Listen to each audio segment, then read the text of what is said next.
Good day everyone. My name is April Shaner Alisbo. Today, we were going to talk about the mystery of acid-base nomenclature. We will explore the patterns that help us understand and name these important compounds.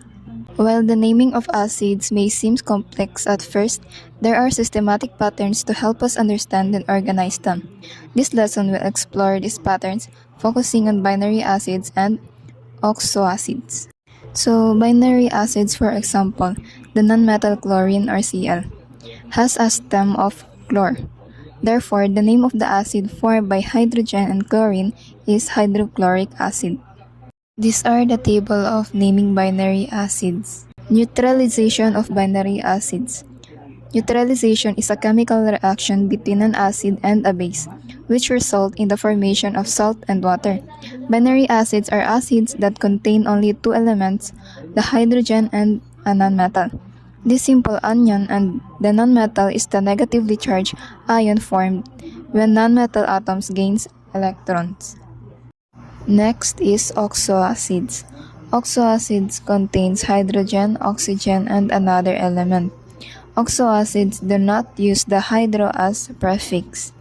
The example of oxoacids are the sulfuric acids and nitric acids. Naming oxoacids suffixes. Oxyacids are acids containing oxygen, hydrogen, and another nonmetal element. Suffixes like IC and OUS are used to indicate the number of oxygen atoms in an oxyacids. More oxygen atoms use the IC suffix, fewer oxygen atoms use the OUS suffix. Next, when halogens from multiple oxoacids, the one with the most oxygen atoms uses the prefix per, while one with the least uses of prefix is hypo.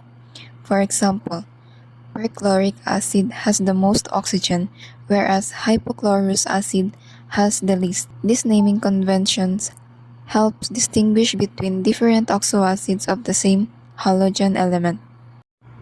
Next is the polyatomic ions from oxoacids.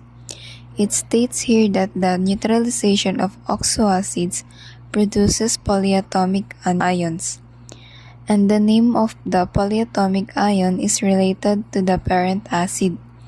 Ang rule niya is IC acids give the ATE anions, and OUS acids give ITE anions. Next is the anion naming consistency. It states here that the relationship between acid and anion names extend to other acid ending in IC. For example, acetic acid gives the acetate anion. This consistency in naming helps simplify the understanding and identification of anions in chemistry. Next is polyatomic ion prefixes.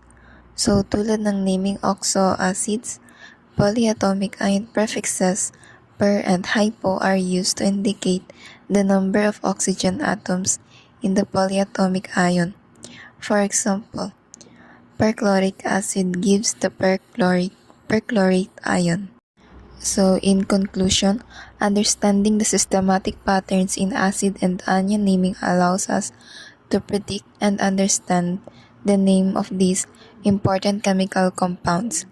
By recognizing these patterns, we can more easily learn and apply the rules of chemical nomenclature. Thank you.